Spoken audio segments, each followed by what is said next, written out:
Once again welcome back to Bobby Chemmanur international group Kuttikuppayam season 2 ജനങ്ങൾക്കായി Bobby and Maradona.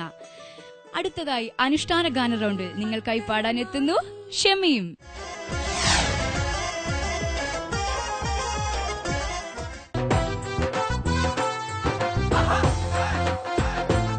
Shameem മോനിന്ന് ഏത് റൗണ്ടിലാണ് നിൽക്കുന്നതെന്ന് അറിയാലോ? ഏതാണ്? അനുഷ്ഠാനം. കറക്റ്റ്, അനുഷ്ഠാനം റൗണ്ടാണ്. ഇപ്പൊ ഏത് സോങ് ആണ് സെലക്ട് ചെയ്തിരിക്കുന്നത്? ലബൈക്ക പാടുന്നു. നന്നായിട്ട് പ്രാക്ടീസ് ഒക്കെ ചെയ്തിട്ടില്ലേ? ചെയ്തിട്ടുണ്ട്. അപ്പൊ all the best. Thank you.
Shameem, ചേച്ചി ഞാൻ എപ്പോഴും ചോദിക്കണം വിചാരിക്കും, കഴിഞ്ഞ റൗണ്ടിലും വിട്ടുപോയി തോന്നുന്നു.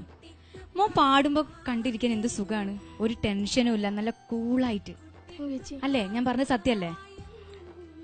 മോനെ അങ്ങനെ തോന്നുന്നില്ലേ? അല്ലേ, തീരെ ടെൻഷനൊന്നും ഇല്ലല്ലോ? ഇല്ല. അപ്പോ ഇപ്പൊ മോൻ പാടിയത് എങ്ങനെയുണ്ടെന്ന് തോന്നുന്നു?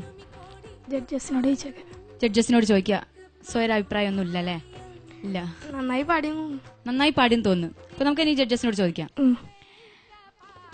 സിദ്ദിഖ, ഇത് പുല്ലാങ്കോട് അംസാഖാന്റെ ഈണത്തില് റസിയ എന്ന് പറഞ്ഞ ഒരു സിംഗറും കോഴിക്കോട് മാപ്പിളക്കല അക്കാദമിക്ക് വേണ്ടി എന്നോടൊപ്പം ഒരുപാട് പ്രോഗ്രാമുകളിൽ പങ്കെടുത്ത് കാസറ്റുകളിലൊക്കെ പാടി, സെബീന എന്ന് പറഞ്ഞ കാസറ്റിൽ പാടിയ പാട്ടാണ്.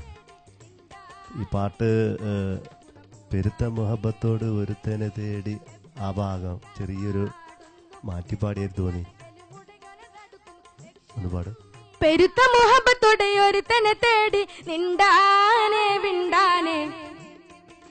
അതിന്റെ മുമ്പേ ലബ്ബൈക പാടുന്നു, അവിടുന്ന് ലബ്ബൈക പാടുന്നു, ജനകൊടിയടകലും ഉടകനടുക്കുന്നു, ലക്ഷ്യം മീലാഹിന്റെ പൊരുത്തത്തിനൊരുങ്ങിക്കൊണ്ട് ജബോധി നടക്കുന്നു, ഉള്ളു തുടിച്ച് കൊതിച്ച് വിളിച്ച് ജയിച്ചു മതിച്ചുടനോർത്തു രസിച്ച് പതിമക്കത്തടുത്തിടുന്നേ, റബ്ബിൻ ഉദിവച്ച് നടത്തിടുന്നേ, അൽബിൽ പെരുത്ത മുഹബത്തോടെ ഒരുത്തനെ തേടി, പെരുത്ത മുഹബത്തോട് ഒരുത്തനെ തേടി നിന്നാനെ.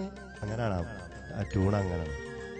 പെരുത്ത മുഹബത്തോട് ഒരുത്തൻ, അത് കുറച്ച് മാറ്റം വന്നപ്പോ. അതേപോലെ ചരണത്തിലൊക്കെ ചെറിയ അവിടെ ഇവിടെയൊക്കെ മാറ്റങ്ങളുണ്ട്. എങ്ങനെ ഈ പാട്ട് പഠിച്ചത്?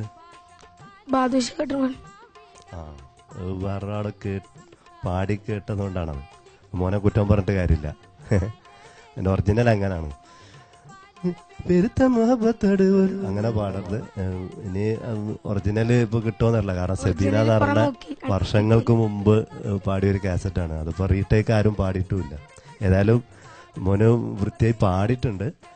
ട്യൂണിലെ ചില അപാകതകൾ ഒഴിവാക്കിയാൽ മൊത്തത്തില് കുഴപ്പമില്ല. Okay, thank you Siddiqa. Oyo മാഷേ. ഷമീം, ഈ പാട്ടിന്റെ ഇതിലും പഴയൊരു പാട്ടുണ്ട്. ഈ പാട്ട് തന്നെ ഷമീമൊക്കെ ജനിക്കുന്നതിന് മുമ്പുള്ള പാട്ടാണ്. പക്ഷെ ഇതിന്റെയും പഴയൊരു പാട്ടുണ്ട്. ഇന്നും അതും നമുക്കിടയിൽ കൂടെ ഉണ്ട്. ആ പാട്ട് വീണ് കിടക്കുന്നു എന്ന് പറഞ്ഞിട്ടൊരു പാട്ട് കേട്ടിട്ടുണ്ടോ? ആ, അതും ഹിറ്റാണ് ആ പാട്ട്. അപ്പൊ ആ വീണ് കിടക്കുന്നു എന്നുള്ള ട്യൂണ് പുല്ലങ്കോട് അംസാഖാനാണ് ചെയ്തത്. അതേ ഈടത്തിലാണ് ഈ പാട്ട് ലബ്ബൈക്ക പാടുന്നു. അപ്പോൾ IP സിദ്ദിഖൊക്കെ പാടിയ ഒരു സബീന എന്ന് പറഞ്ഞ അക്കാലത്ത് IP സിദ്ദിഖായിരുന്നു ഇവിടെ ഏറ്റവും ലീഡിങ് ഗായകൻ. ഷെരീഫും അതുപോലെ തന്നെ ഗഫൂറും അങ്ങനെ ആ തലമുറക്ക് വരുന്നതിന്റെ മുമ്പ്. അപ്പൊ അങ്ങനെ പറയുമ്പോൾ സിദ്ദീഖിന് കുറച്ച് കൂടുതൽ വയസ്സായതെന്ന് കരുതട്ടെ കേട്ടോ. അന്ന് സിദ്ദീഖ് തിളങ്ങി നിൽക്കുന്ന കാലമായിരുന്നു. ഹറം ചുറ്റി ഉയരുന്ന പൂങ്കാറ്റെ, മസ്ജിദ് നബവിതൻ മിനാരത്തിൽ ബിലാലിന്റെ, അങ്ങനെ ഒരുപാട് പാട്ട് ഇവിടെ കോഴിക്കോട് നിന്ന്. അന്ന് മാപ്പിള കലാ അക്കാദമിയെ കുറിച്ച് ഇവിടെ പറഞ്ഞു. അന്ന് ഇന്നുള്ള മാപ്പിള കലാ അക്കാദമി അല്ല, കോഴിക്കോട് മാപ്പിള കലാ അക്കാദമി പറഞ്ഞിട്ടൊരു അക്കാദമി ഉണ്ടായിരുന്നു. അബൂബക്കർ മാഷ്, കൊടുവള്ളി അബൂബക്കർ മാഷ്, അദ്ദേഹം ഇപ്പോഴും ഉണ്ട്. പക്ഷെ അദ്ദേഹത്തിന്റെ അക്കാദമി ഇപ്പം അങ്ങനെ പ്രവർത്തിക്കുന്നില്ല. ഈ അക്കാദമിയിലെ ബേസിലായിരുന്നു കാസറ്റ് ചെയ്തിരുന്നത്. ഏതായാലും മോന് പരമാവധി പറഞ്ഞ മാതിരി ആ ഒറിജിനൽ ട്യൂണ് കേട്ട ഞങ്ങൾക്കൊക്കെ മോനെന്തോ വ്യത്യാസപ്പെടുത്ത് ചെറിയൊരു വ്യത്യാസം തോന്നും. അതല്ല മോൻ പാട്ട് പാടിയിലൊന്നും അങ്ങനെയല്ല കാര്യമായിട്ട് കുഴപ്പമുണ്ടായിട്ടില്ല. അപ്പോൾ ഒരു ബാദുഷ പാടിയത് കേട്ട് അങ്ങനെ കേട്ട് വരുമ്പോൾ ഈ മോൻ പാടിയത് ഓക്കെയാണ്. ഓക്കെ, താങ്ക് യു മാഷേ. ശൈല ചേച്ചി. ഷമീം എപ്പം പോലെ അടിച്ചു പൊളിച്ച് പാടി. ട്യൂണ് കുറച്ച് വ്യത്യാസമുണ്ടെന്ന് മാഷും സിദ്ദിഖുമായി പറഞ്ഞു. പക്ഷെ എന്നാലും മോൻ ശ്രുതിയോ അങ്ങനെ ഒന്നും പോയിട്ടില്ല. നല്ല നീറ്റായിട്ട് തന്നെ പാടി. ഈ പറഞ്ഞതൊക്കെ ശ്രദ്ധിച്ചു. ട്യൂണ് വേറെ ആൾ പാടിയതല്ലേ, അപ്പം നമ്മളത് മാറ്റി പാടുമ്പോൾ അവർക്കും വിഷമം തോന്നും കേട്ടോ. അത് കറക്റ്റ് ചെയ്തു. ബാക്കിയൊക്കെ മോൻ നന്നായിട്ട് തന്നെ പാടി. ഇത്രയുള്ളൂ. All the best. Thank you Shaila ചേച്ചി. Thank U judges. ഷമീം, അപ്പൊ മോൻ ഇപ്പൊ പാടിയത് നന്നായിട്ടുണ്ടെന്ന ജഡ്ജസ് പറഞ്ഞത്. അപ്പം ട്യൂണൊക്കെ ഒന്നുകൂടെ ശ്രദ്ധിക്കാം കേട്ടോ, ഇനി വരുന്ന റൗണ്ടുകളിലൊക്കെ പാടുന്നത്. അപ്പൊ നമുക്ക് എന്ത് ചോദിക്കണം? മാർക്ക് ചോദിക്കണോ? ചോദിക്കണം. കുറച്ച് കഴിഞ്ഞിട്ട് ചോദിച്ചാലോ? ചോദിക്കല്ലേ? സിദ്ദിഖ, ഷമീമിനെ ഞാൻ 1.5 മാർക്ക് ട്യൂണൊക്കെ തെറ്റിച്ച് കുറയ്ക്കണം എന്നായിരുന്നു ഞാൻ വിചാരിച്ചത്. പക്ഷെ ഷമീം അതിന്റെ ഒറിജിനലൊന്നും കേട്ടില്ലല്ലോ. ഒറിജിനൽ കേൾക്കാപ്പോൾ പ്രയാസമാണ്. എന്നാലും out of 20 17 out of 20. Thank you Siddiqa. Oya മാഷേ 35 33.5. 33.5 out of 35. Thank you Oya മാഷേ. ചേച്ചി 34 out of 35. Thank you Shaila ചേച്ചി. Thank U judges. ഷമീം, അപ്പൊ ഷമീമിന്റെ ഈ മാർക്സ് എത്രയാന്ന് അറിയണ്ടേ? അറിയല്ലേ? 84.5 ഔട്ട് ഓഫ് 90 ആണ്. നല്ല മാർക്സ് ആണ്. കഴിഞ്ഞ റൗണ്ടിൽ എത്രയായിരുന്നു മാർക്ക്? 85.5. അപ്പൊ പ്രാവശ്യം കുറച്ച് കുറഞ്ഞോ? 1.5 മാർക്ക് കുറഞ്ഞു അല്ലേ? ഒരു പൊടിക്ക് അല്ലേ? എന്ത് പറ്റി? ഇനി നന്നായി പാടണ്ടേ? നമുക്ക് ഫൈനൽ വരെയൊക്കെ എത്തണ്ടേ? ഇനി അധികം സ്റ്റേജുകളില്ല. അതൊക്കെ ഓർക്കണം കേട്ടോ. അപ്പൊ അടുത്ത റൗണ്ടിൽ എന്ത് ചെയ്യും? നന്നായി പാടും. All the best. അടുത്ത ഗാനത്തിലേക്ക് കടക്കുന്നതിന് മുമ്പായി നമുക്ക് എടുക്കാം Bobby Chemmanur international group Kuttikuppayam season 2 a short break. Bobby Chemmanur